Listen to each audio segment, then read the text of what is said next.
This podcast is part of the Deluxe Edition Network. To find other great shows on the network, head over to deluxeeditionnetwork.com. That's deluxeeditionnetwork.com. Hold on, stop. Welcome back to the Shit Show 2.0. Okay, Boomer. Damn millennials. Wow. Did not know that. Even flirters who are obviously mentally ill. You want to be my wife? Oh, this is gonna go downhill real quick. What is going on? And welcome to Take on the World with Deb Doherty and Mike D, our special guest today, our special guest host. Haven't been on in a while. No, always a pleasure. She kept on beating me until I let her back on, and here she is. So no more beatings, please. That's not what you said then. So usually this is the part where me and John talk about stuff that's been going on. So we were just on vacation not long ago. Went to Mexico with the whole family. Whole family went to Mexico, had a great time. And we went to North Carolina for a weekend. That's why I haven't been recording. Half of the family went to North Carolina, had a great time. Of course, found breweries in North Carolina. Had a great time. By all had a fun time. Sad thing happened this week. I don't know if I could talk about it without dropping tears. We lost our Coco this week. Our podcast therapy dog, who visited us in the podcast studio very often, passed away this week. That was my baby. And now my face is getting red and my eyes are getting watery. So stop. So we're going to move on. I loved her. So I'm done talking about what's going on. So what are we talking about today? Well, so everybody knows if you've listened, and if you haven't, you'll know now. We avoid the politics and we avoid religion.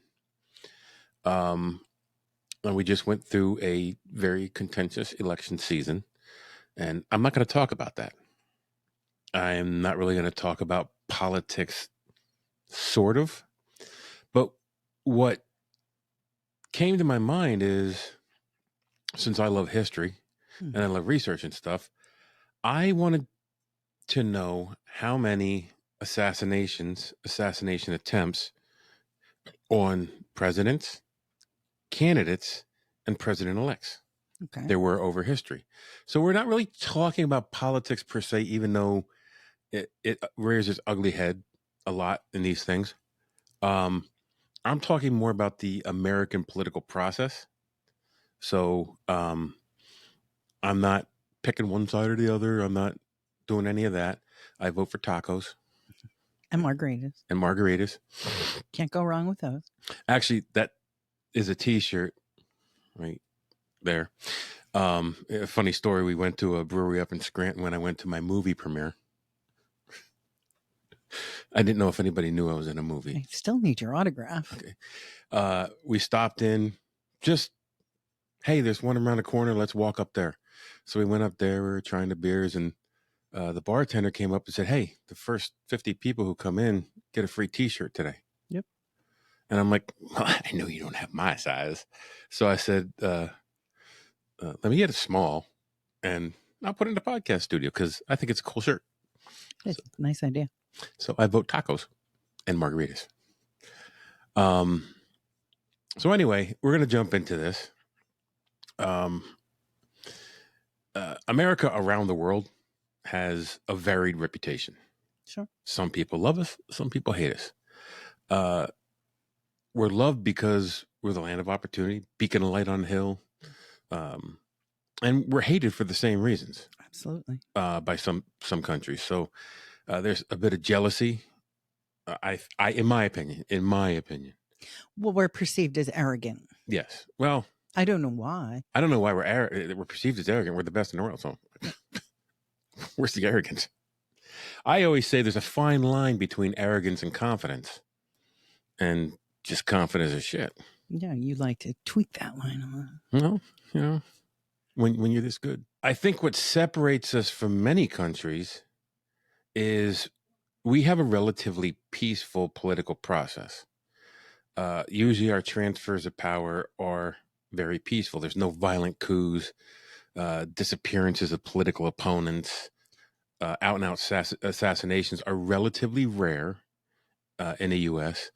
Very unlike so many countries around the world. That's not to say that the political process doesn't get ugly, because we do have an ugly political process as well. And it always has been. And like people say today, things are so ugly. You go back and, George Washington, Jefferson, there were some nasty backstabbing going on back then. And people would publish papers under another name, and they were in the administration talking shit on the president. And it was just, and they were saying horrible things. And they would go after family members as well. So it's always been an ugly process. It's human nature. And when you're in America, where you have the freedom of speech, still, there's little repercussion. Yeah. Like you can't really say anything. And the other thing that has always bothered me about our political process is that if you're advertising a product, there's a truth in advertising law. You have to have truth in your advertising, and it gets stretched, it gets bent. But if you get to that point where the courts deem that you broke that truth of that, you're liable for whatever you did. In politics, there is no truth in advertising in politics. It doesn't exist. And I think it's despicable. It's considered a special class of speech, and it's protected. I just think it's wrong. Like you shouldn't be able to. Well, everybody bends the truth when it comes to political advertising, and I get sick of it. Like I posted on my Facebook, I will be happy when this election's over, not because of whatever else was going on, because I didn't want to see any more damn political ads on TV. I'm just done with them. And I don't care what side you're looking at. I was just done with them. So the day after the election, gone. I always think if we put half the effort into helping our neighbor, we'd be much better off. Yes, I agree. So if you look at some of these authoritarians or semi-authoritarian countries around the world, these countries are no strangers to political persecution.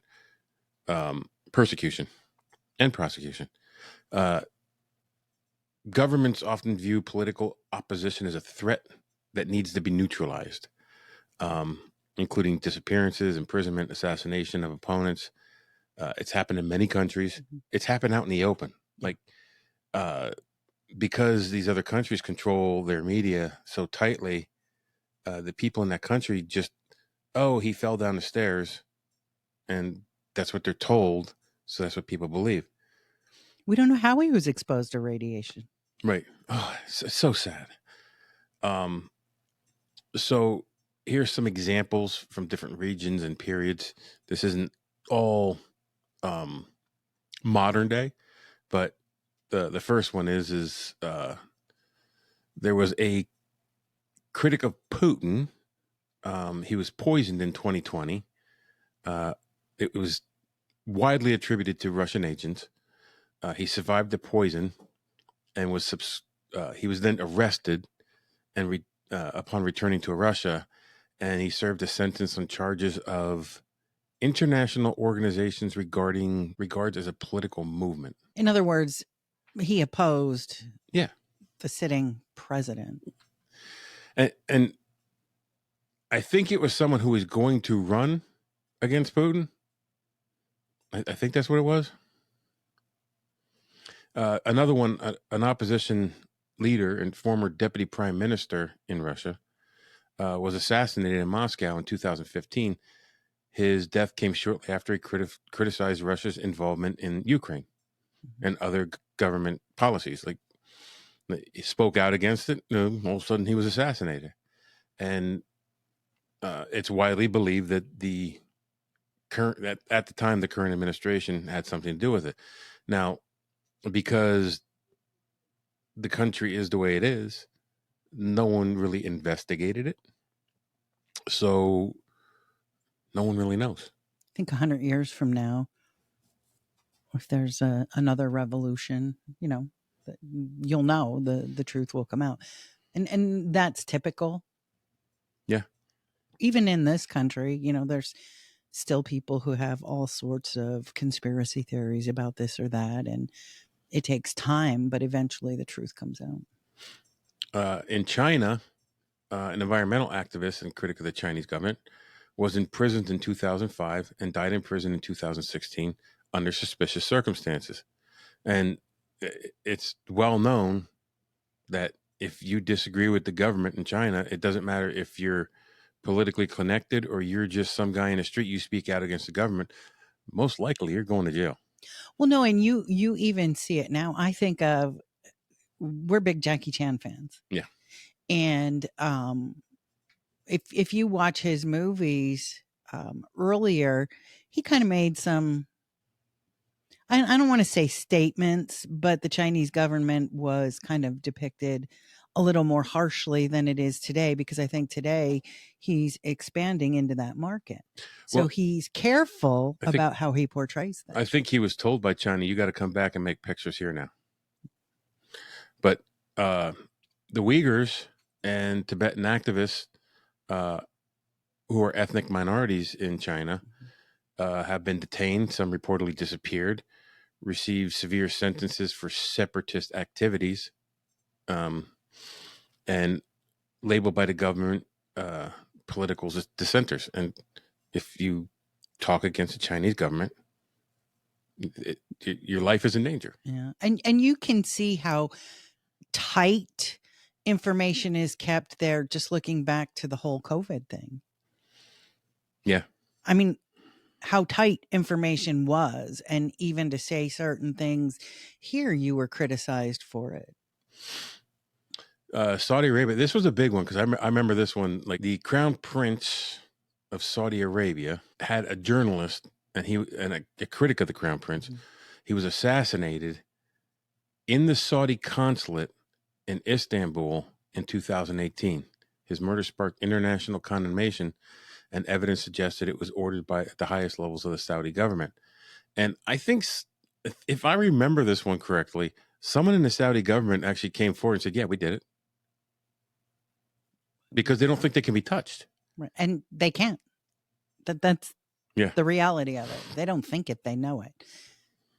And, that gets into more politics and global politics, really, where people won't step in and because of the implications worldwide. There's another one here. It's I'm not trying to pronounce these names because, while the names are important to these stories, number one, I butcher them because I always do, and John's not here to pick up the slack from me. I think it just stirred a spaghetti sauce.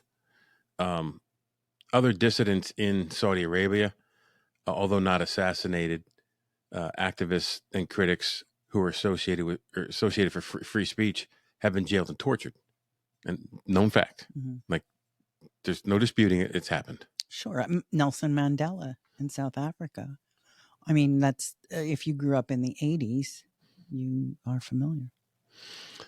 In North Korea, the uncle of North Korea leader Kim Jong-un was a prominent official before he was accused of treason and executed in 2013. Kim Jong-un's half-brother Kim Jong-nam was assassinated in Malaysia in 2017, allegedly by North Korean agents. I mean, another one. This is another country that keeps everything very quiet. Like, news going beyond their borders or coming in through their borders to their people is strictly censored. So if you speak out against anything publicly, or especially outside the country, your life is going to be in danger. Absolutely. And the point of all this is, thank God, like, the United States isn't like that. Like, we have our problems. Mm-hmm. Like, America's not perfect. It's as close to perfect as you can get. but it's not perfect. Like America's done a lot of stupid and wrong things in its past. I think the great thing about America is we've done a lot to work away from those problems and fix them. And when new problems come up, I think there's an active effort to repair the issues at hand. Well, we're human and we can always do better. Belarus, an opposition figure, was abducted in 2020, resisted being forced out of Belarus, and was later detained and sentenced to 11 years in prison, just for being an opposition figure. Who was a political opponent of the then president, have been jailed, exiled, and some reportedly disappeared. Turkey. Like the list goes on and on. Egypt. Mohammed Morsi, like that was the big one in the news. He was president-elect, was ousted by the military in 2013. Later died in custody after being sentenced on multiple charges. Another one, Zimbabwe. Iran is another country that the news going in and out is very strictly censored. South and Central America. Argentina's dirty war from 1976 to 1983. Argentina's military dictatorship disappeared up to 30,000 suspected political opponents. 30. Under Brazil's military dictatorship, 1964 to 1985, many leftist activists were jailed, tortured, disappeared as part of an anti-communist campaign. Colombia. We just watched a documentary about Colombia. Yeah, we just watched the documentary about the 4 young girls who were in a plane crash with their mom. The mom was killed in the plane crash. The 4 young girls survived in the Amazon, in the middle of the Amazon, for 40 days. And the military was out looking for them. And then what they were calling the indigenous people were out looking for them. But the indigenous people didn't want to work with the military because there were years of conflict between them. And towards the end of it, they were working together. But and it was nice though, because at the end they both credited one another, and it was like, look what people can do when they actually work together. So, like I said, America's far from perfect. It's flawed in many ways. And I believe what is great about America is we see our flaws, we move towards fixing them, sometimes very slowly, but we move towards it at the same, just the same. So the United States has had 18 direct either assassination attempts against U.S. presidents, president-elects, or presidential candidates. I didn't realize it was that many. Well, there's a couple of them that I think are like, okay, were they really assassination attempts? Well, yeah, like someone throws their shoe out of the president. That wasn't counted. Oh, okay. Like there's a couple where they just shot at the White House, or the latest one, where someone was just in the bushes with a gun, no shots fired at the presidential candidate. And Secret Service shot 6 times or 5 times at him, and he took off. He dropped his gun, dropped his bag, and took off. So was there danger? Yes. Was it an assassination attempt? I don't know. I don't think he's been charged with an assassination attempt. Well, but intent, yes, is the crime. Yeah, I agree. I agree. But I think there's 3 of them like that, and they're the more modern ones. Well, let's delve into them. Okay, let's go. So we're going to do them chronologically, and I have a Congressional Research Service report from December 28, 2009. So it doesn't include the most recent ones, but I'm going to link that PDF in the description because it's very thorough and it's got a chart on it, and it gives you all of these chronologically. So where I got most of my information for this. I did get my information from a couple other websites. There was some discrepancies in some things. We'll touch on. And that, we're actually going to touch on it. So we're going to go back to 1835, January 30th. Andrew Jackson. He was 5 years, 11 months into his presidency, and it was the first presidential assassination attempt that took place. It took place in Washington, D.C., on the steps of the Capitol, and it was an unemployed house painter Richard Lawrence stepped out from behind a pillar where he was hiding and fired at Jackson. The pistol misfired. He attempted to fire again, but bystanders tackled him to the floor. At his trial, he was declared insane. Lawrence was convinced that he was the rightful king of England and that Andrew Jackson alone stood in the way of his claiming his crown. Now, this is one of the ones that there's a discrepancy in the motive. I didn't put the second motive down because this is the one that was on the congressional research report. What was the second motive? You know, it had to do with Andrew Jackson being in the way of taking power of something. Well, Andrew Jackson, he hated the federal bank. That's actually what his tombstone says. I killed the bank. He hated the Fed. So, I mean, I don't know. I do know that. I do know that was part of the politics of the time. And he was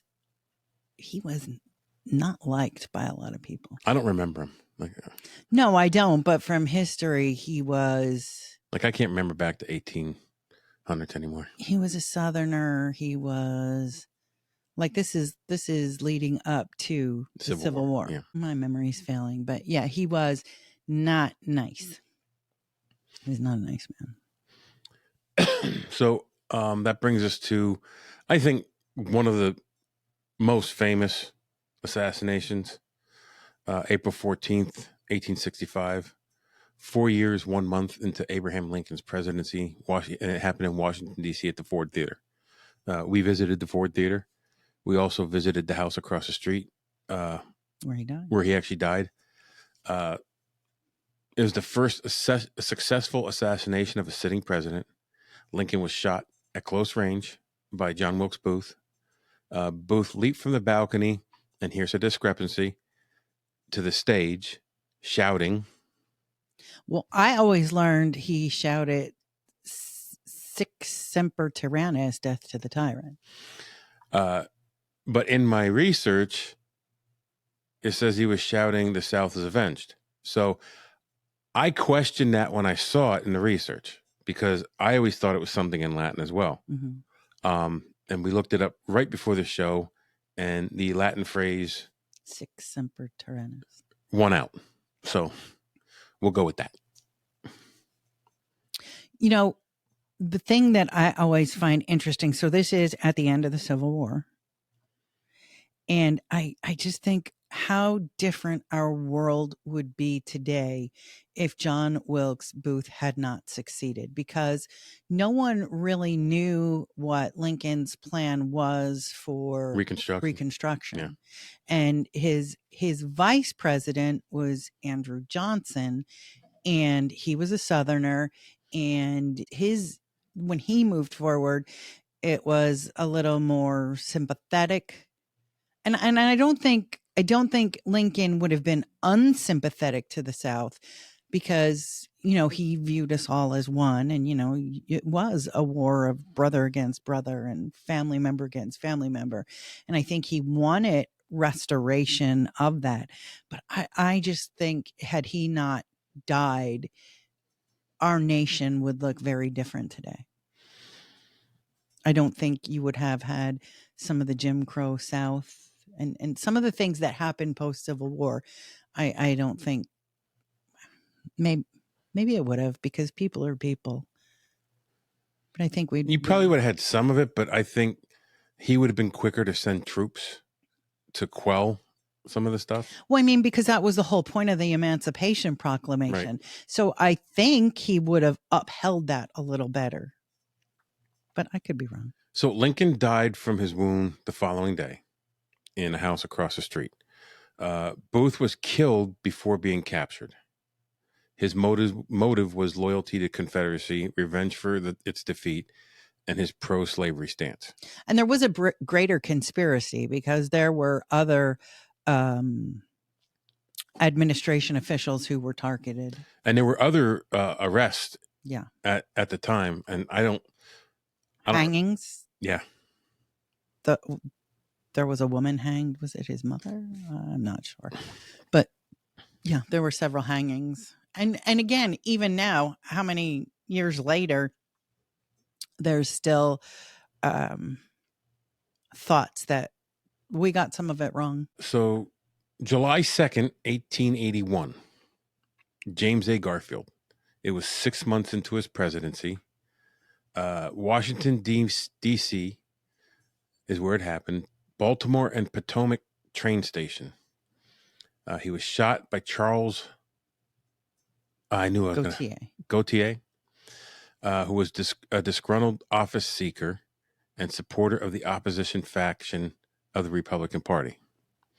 Garfield initially survived his wounds, but eventually died from his wounds on September 19th.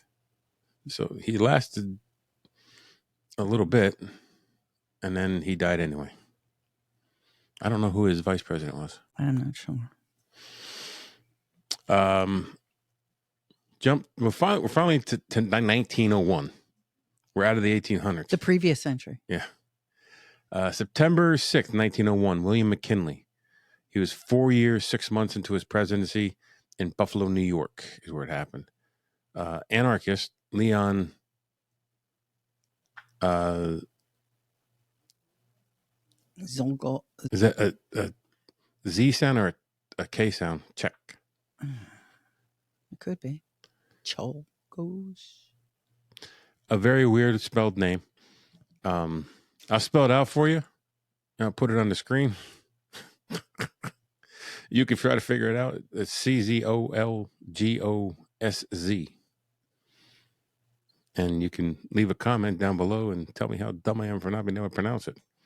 Anyway, he shot McKinley point blank in the chest after a speech at the Temple of Music on the grounds of the Pan American Exposition.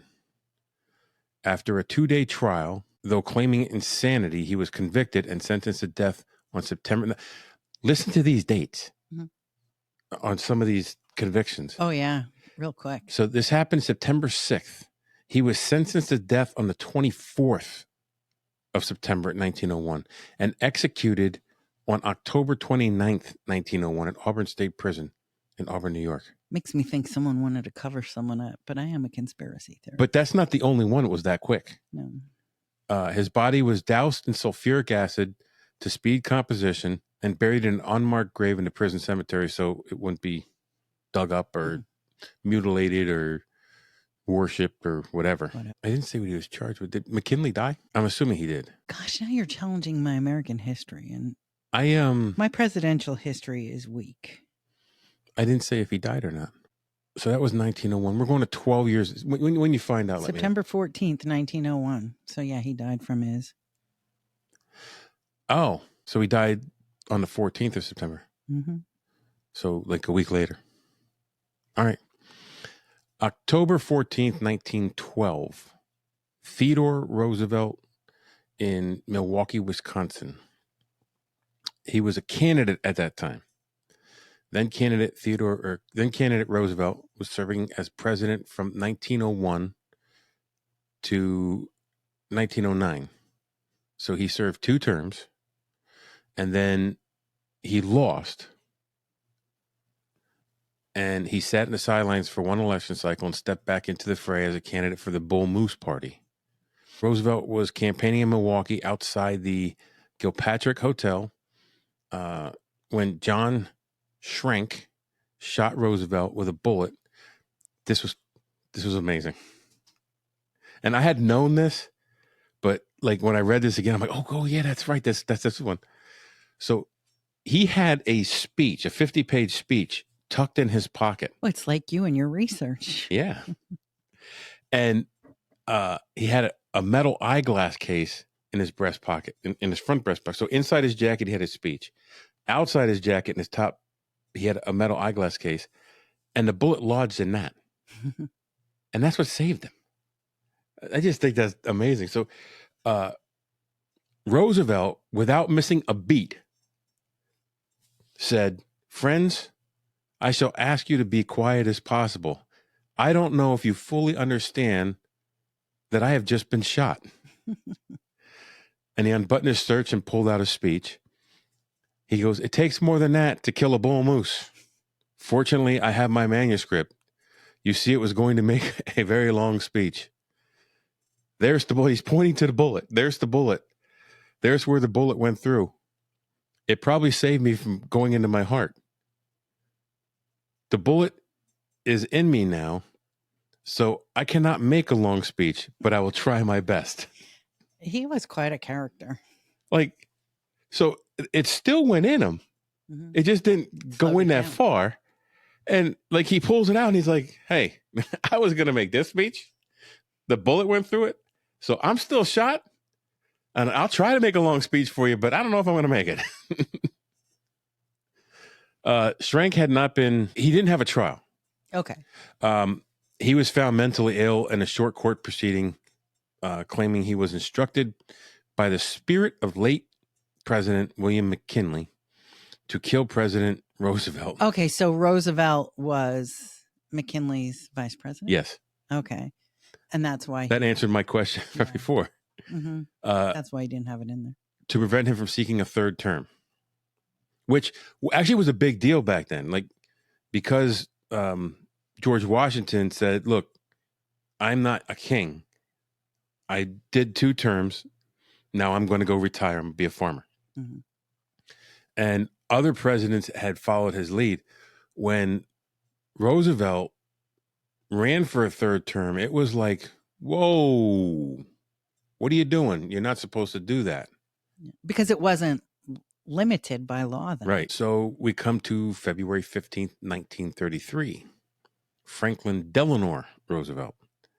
And this was in Miami, Florida. President-elect FDR, just 3 weeks prior to the inauguration, was shot in Miami, Florida, giving an impromptu speech in the back of an open car at Bayfront Park.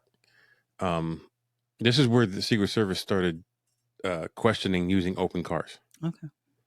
They didn't stop it, but like they really okay, this is probably not a good idea. Giuseppe Zangara, an Italian immigrant and anarchist, approached and fired several shots. While he missed FDR, he hit 5 other people, including Anton Cermak, the mayor of Chicago, who died from his injuries just weeks later. FDR went on to serve a 4 terms as president, which again was. This is after they changed the law after this. After this, yes. They're like, that's just too long for anybody. Because most presidents, again, as a nod to George Washington, out of respect for him, out of respect for the idea of our founding, wouldn't have the gall to run 4 times. Zangara was convicted of murder on, so this was February 15th, convicted of murder on March 9th, 1933, and sentenced to death. Just days later, on March 20th, 1933, Zangara was executed at Rayford State Prison in Florida. In defiance, he reportedly shouted, "Push the button," before his execution. They electrocuted him? Yeah. Push the button? And it's not a button, it's a lever. I know. I've watched The Green Mile. More than once. Or maybe they had a button. I don't know. But the short time frame again, like, man, no appeals, no. Sometimes I wish it was still like that. Again, it just makes me think, well, what were they rushing for? What were they covering up? What were they hiding? I don't think it was hiding. I just think that's how it was then. Yeah. Justice was swift, or their view of justice was swift. Okay, November 1st, 1950. Harry S. Truman, Washington, D.C. 5 years, 6.5 months into his presidency. And while he was at the White House, while the White House was undergoing renovations, Truman was staying across the street at Blair House when 2 gunmen broke in. Oscar Collazo and Griselio Torresolo. Truman was uninjured. However, White House policemen and one of the assailants were killed in the gunfire. Torcello was killed. The attack was motivated by the desire to draw attention to Puerto Rican independence movement. Collazo was charged with multiple federal offenses, including attempted assassination of the president. He was found guilty in 1951 and sentenced to death. In 1952, Truman commuted Collazo's death sentence to life imprisonment, partially in response to international pressure and the political nature of the attack, which he linked to a border issue with the broader issue of Puerto Rican independence. He remained in federal prison for over 25 years. In 1979, Jimmy Carter granted clemency to Collazo, along with several other Puerto Rican nationalists, as a gesture to improve relations with Puerto Rico. He died at age 80, February 21st, 1994. And so now I'm not getting into the politics of the broader issue, but when you look at these earlier attempts, these people were killed. The assassinators were executed like that. And then you see how things change. Truman dropped the atomic bomb, right? Yeah. He commutes this guy's sentence, and then Jimmy Carter releases him. And I'm not getting into the broader issue of the politics. I'm just saying, look at the change. Well, I'm going to go out on a limb and think Truman's like, how many people have I already killed? Maybe. Like, can I show mercy to this one guy? Maybe, but it's just the whole thing is odd to me. I don't know. I don't know the reason. The political winds have shifted. Mm-hmm. Yeah, exactly. That's what I'm saying. Without getting involved into the politics of it, just the attitude and a sign of the times. I know from doing my lockup series around the 50s, mm-hmm. there was a lot of post World War II.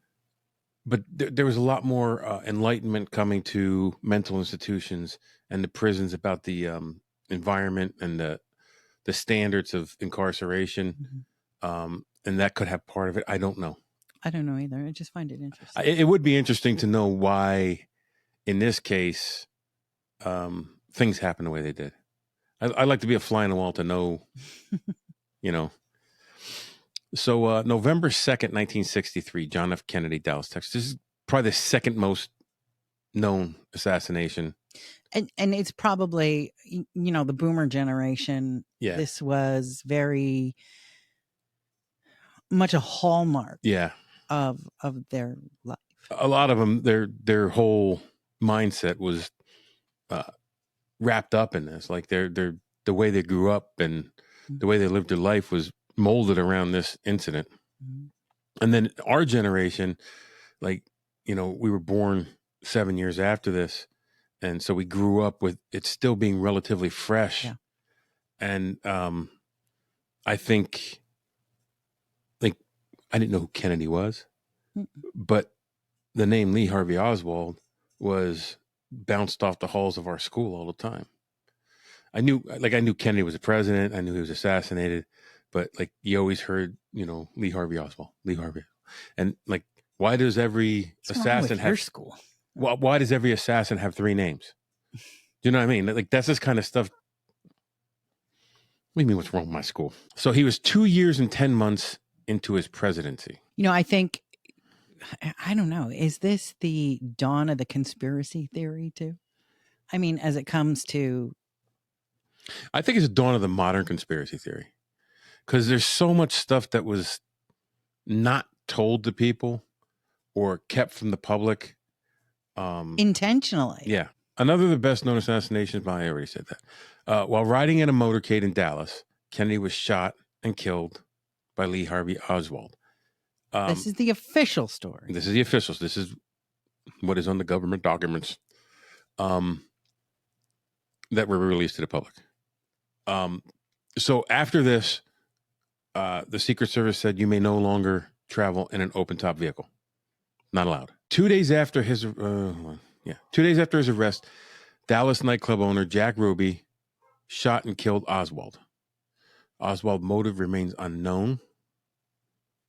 Conspiracies abound around the entire situation.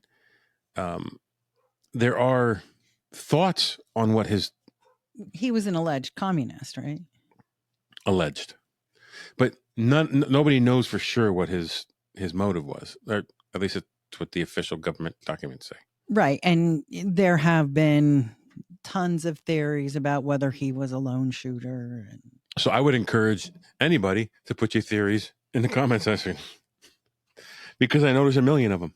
absolutely. And, I have my own, and I'm going to keep them to myself because I'm not getting political on this. John and I would go off on a huge tangent here. Okay, but it's not political to say, look, I think one shooter is highly unlikely. I don't think one shooter is highly unlikely. Several times it's been proven that one shooter could make that shot. Could Lee Harvey Oswald do it? I don't know. Bones disproved that theory, in an episode. No. Seeley made the shot. No, they lied to Seeley. Silly Booth made the shot on a TV show.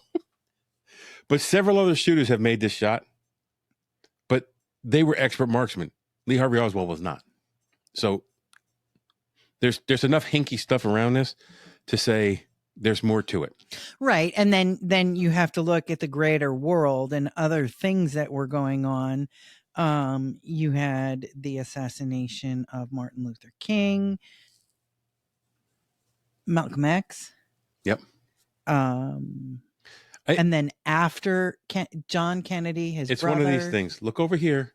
What's going on over here? The death of Marilyn Monroe is know what I mean? Then you get way out there. And the problem is the more you don't say, the more questions rise. And that's where the conspiracy theories start to bubble. Well, and then why the Warren Commission? Why did they archive that for, 50 years? And even once they did release it, it's so redacted. Yeah. You can't, I don't even know if you see the president's name in the damn thing because it's so redacted. No. So Ruby was found guilty of murder on March 14th, 1964, and sentenced to death. He appealed the 1966 Texas Court of Appeals, overturned his conviction, stating he had not received a fair trial due to intense media coverage. A retrial was ordered. While awaiting his retrial, Ruby's health deteriorated, diagnosed with lung cancer.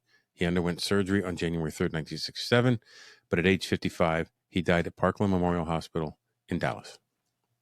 So that's the last loose end tied up. See, the thing about, not many people know about Jack Ruby. He had no prior criminal connections or convictions. I mean, I guess it is possible that, and again, you have to look back to the time and how traumatic this assassination was. I mean, JFK and Jackie Kennedy were all, this was Camelot. It was very much romanticized in the media, in the press. And it's possible he was so disturbed by it that he wanted to act out of that. I mean, that I could buy. I could believe that. So we go to June 5th, 1968, and this poor family. Robert F. Kennedy in Los Angeles, California. Senator and presidential candidate Robert F. Kennedy, brother of President John F. Kennedy, was giving a victory speech in Los Angeles Ambassador Hotel in the kitchen pantry after winning the California primary. So they were escorting him out. And he was the presumptive nominee. Everybody thought he was going to get it. And a lot of that was sympathy vote because his brother was killed. But everybody thought he would be the guy. After his speech, he was shot and critically injured by Sirhan Sirhan, a 24-year-old Palestinian man who opposed Kennedy's pro-Israel stance. Kennedy died from his wounds the next day, June 6, 1968. It is pretty cut and dry. Mm-hmm. No conspiracies on that one, really. I don't think. At least I don't know any. I'm sure there are always, but no, I'm not aware. I didn't even know this one. We were 2 years old. Well, you were. I was still 1. May 15th, 1972. George C. Wallace, Laurel, Maryland. Governor of Alabama and presidential candidate George Wallace was campaigning at a shopping center in Laurel, Maryland, when Arthur Bremer fired multiple shots. Wallace was hit 4 times, including the abdomen and chest, and paralyzed from the waist down. So he lived, but he was paralyzed. While he won the primary, the injuries ended his campaign for president. Bremer was arrested at the scene and later charged with attempted murder. He was convicted and sentenced to 53 years in prison, but was released on parole after serving about 35 years. Okay. The next one has a special distinction that only 2 of the people on the list have. So this is Gerald Ford, September 5th, 1975, in Sacramento, California.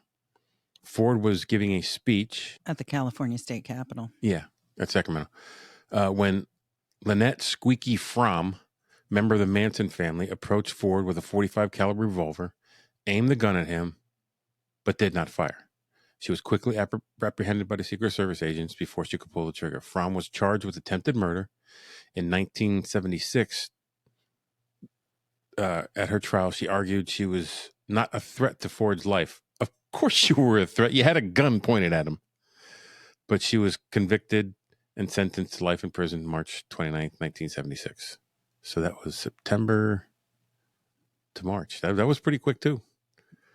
She was eligible for parole in 2002, but remained in custody until August 14th, 2009, after serving 34 years. So what was so special about that? Nothing. Except September 22nd, 1975, about 6.5 months later, actually, no, 6.5 weeks later. No. 17 days. Oh, shit, I thought it was much longer than that. 17 days later, from the Fromm attempt on Ford, Ford was leaving the St. Francis Hotel. Sarah Jane Moore fired a revolver at Ford from a distance of 40 feet as he was entering his car. She missed due to a bystander, Oliver Sipple, who grabbed Moore's arm, causing him to miss. Moore was apprehended immediately and later charged with attempted murder. Moore was convicted on March 2nd, 1976, sentenced to life in prison, and was paroled 32 years after serving 32 years, December 31st, 2007. So 2 attempts in 17 days. What could Jerry Ford? What could he possibly? Well, they were both women, and I'm just wondering if she was a Manson follower too. I don't know. They don't make the connection in the research or on the government report, but I'm just wondering. No, I don't remember that. We were about 5. Yeah, I don't remember that. I don't remember that either. I remember this one. Right. March 30th, 1981. Ronald Reagan. Washington, D.C. President Ronald Reagan was leaving the Washington Hotel in Washington, D.C. after giving a speech when John W. Hinckley Jr. opened up fire. He fired 6 shots, hitting President Reagan, James Brady, press secretary, Tim McCarthy, Secret Service agent, and Thomas Delaney, D.C. police officer. Brady was struck in the head and left him permanently disabled. McCarthy was shot in the abdomen and survived, but he had health issues for quite some time. Delaney was shot in the back. He survived, but also had long-term health issues. Reagan was rushed to surgery and remained in the hospital for 13 days when he returned to the White House. There's something I do remember about this. He never transferred power to the vice president. And there was a big deal made about that. I don't know why. Why he never did? Yeah. Probably because, why wouldn't Congress? Because he would have been incapacitated while he was in surgery. Yeah, because his surgery was long and it was a touch and go surgery. Like definitely could have died on the table. But they never transferred power to the vice president, which, as much as I loved Ronald Reagan, I don't give a shit who knows. I didn't agree with everything he did. He did some union busting shit, which I didn't like, but I loved Ronald Reagan. Well, George Herbert Walker Bush was his Yeah. VP. So, I mean, he was a little more moderate than Reagan would have been. So, But I don't know why it didn't happen, but it didn't. You're right. it should have. In my opinion, this is another thing I don't agree with that administration on it. That should have happened. Anyway, Hinckley was arrested at the scene and charged with attempted murder and related offenses. He was found to have severe mental issues. Hinckley claimed to have shot the president to impress actress Jodie Foster. He was found not guilty by reason of insanity on June 4th, 1982. What's the time frame there? 81. Almost a year. He was committed to a psychiatric hospital. On September, I also remember this because this happened recently. Mm-hmm. I don't know how long ago it was. He was given permission to leave the hospital under supervision. Yes. With conditions. Mm-hmm. And then he was given permission to leave the hospital with conditions, but unsupervised. And on September 27, 2021, Hinckley was granted unconditional release with no restrictions. Said he was no longer a danger to himself or others. If I were Jodie Foster, I wouldn't feel very comfortable with that. But so here's where we start getting to the ones that are a little, I don't know. You're right. There was danger because he was there, but I think the next one, he wasn't there. Oh, okay. Because like the Jerry Ford one, yeah. But they were gun pointed at him. He was right there. But it was never fired. Well, the first one wasn't fired. The second one was fired, but someone grabbed it. So okay, gotcha. This one is Bill Clinton, October 29th, 1994. Bill Clinton was inside the White House when Francisco M. Duran shot 29 rounds at the White House before he was arrested by Secret Service. I don't know how you get 29 rounds. I don't know how either. No one, including Bill Clinton, was harmed.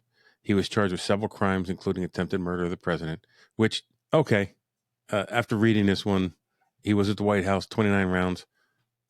Definitely an assassination attempt. He should have never gotten off more than 3. Right. The counter snipers on top of the White House should have taken him out before he got off his 4th round. His motive reportedly grievance against the government and the desire to express his discontent. 100,000 ways you could have done that without shooting at the White House. Duran was found guilty on all charges, and in 1996, he was sentenced to 40 years. I don't know if I remember this one. May 10th, 2005, George W. Bush in Republic of Georgia. President George W. Bush and Georgian President Mikhail Saakashvili were speaking on stage at the Freedom Square in the Georgian capital when Vladimir Arturian, okay, we'll say that, threw a live grenade wrapped in a red handkerchief that landed 65 feet from the stage near a crowd of people. It failed to detonate because the handkerchief obstructed the triggering mechanism. Incident was not noticed by the two leaders right away. Security personnel spotted the hand grenade afterward and cleared the area. The exact motive toward Bush was unclear. However, reportedly, he held anti-Western and anti-government sentiments. After a manhunt, he was arrested in July 2005. During the arrest, he resisted and killed a Georgian police officer. In 2006, he was convicted of attempted assassination and murder of a police officer. I don't remember that story. I don't either. I remember the shoe throwing story. I don't remember that. Isn't that weird? Yeah. That was publicized, but I don't remember. I'm trying to think, what was I doing in 2005? So a grenade 65 feet away that never went off, that didn't know it was even thrown right away. They're still attempts. Okay. This one, I don't think is an attempt. November 11th, 2011, Barack Obama, Washington, D.C. Oscar Ramiro Ortega Hernandez approached the White House and fired at least 8 rounds into the White House before he was caught. Obama was not home at the time. But he didn't know that. That's why it's still considered an attempt. However, Ortega Hernandez did not know that. Just said that. I know, but Ortega Hernandez believed the federal government was conspiring against him and that Obama was the devil. He was sentenced to 25 years in prison for terrorism and weapons offenses, but not for attempted assassination. Right. 2013, Donald Trump, Butler, Pennsylvania, former president and presidential candidate, then candidate Trump, was on a stage at a Butler Farm Show grounds in Butler, Pennsylvania.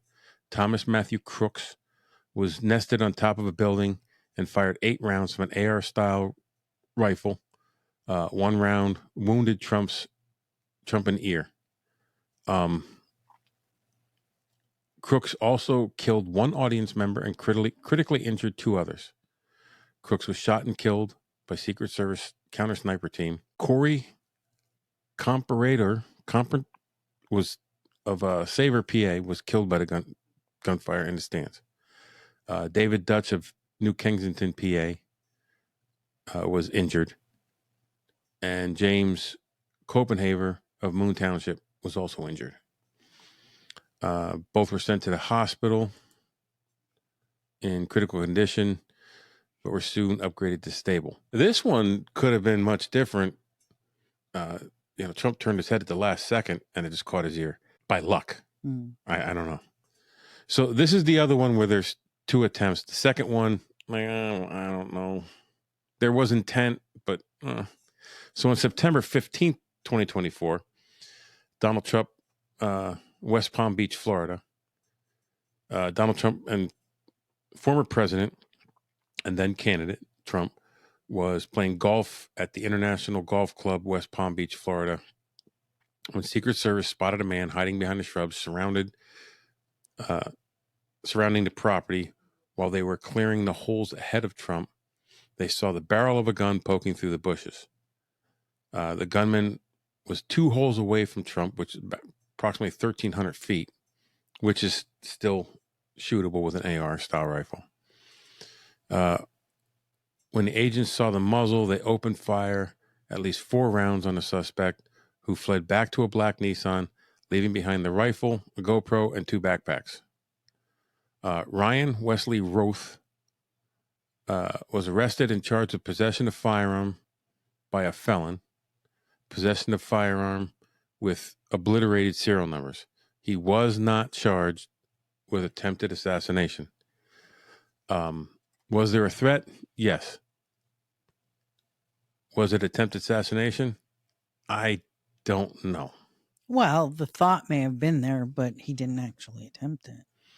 I don't know. So that's the 18. When I was researching and they said, well, it originally said 16, but the 2 Trump ones weren't on there. On the one article I read, it said 16. But then you had Trump and Trump. The Obama one, I didn't know about. Oh, I recall that. But when I read it, I'm like, oh, yeah, I do remember that. Yeah. But is that really if he wasn't there? But he wasn't charged with an assassination Right. attempt. He was charged with the other offenses. But it was on the government. No, it wasn't on the government list because it was 2009. So everything after 2009 wasn't on there. I still think, as far as if you're looking at it for an episode like this, yeah, it's an attempt. Look, no matter where anybody in this country stands politically, I would think you would never want our president, No, our candidates, our vice president, or anybody in our government to be assassinated.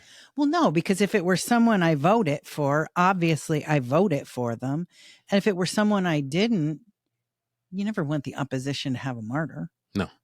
Well, I want our country to be better than that. Absolutely. Like, I just, it just, there's no sense in it. Like, I can disagree with people without wanting to kill them. Like, Can you? yeah, I can. Oh, okay. So that's our 18 assassination attempts on U.S. presidents-elect, and presidential candidates. Let's let it at that. Let's be better people. Yeah. And while you're being a better person, go take on the world. This podcast is part of the Deluxe Edition Network. To find other great shows on the network, head over to deluxeeditionnetwork.com. That's deluxeeditionnetwork.com. Hold on, stop. Welcome back to the Shit Show 2.0. Okay, Boomer. Damn millennials. Wow. Did not know that. Even flirters who are obviously mentally ill. You want to be my wife? Oh, this is gonna go downhill real quick.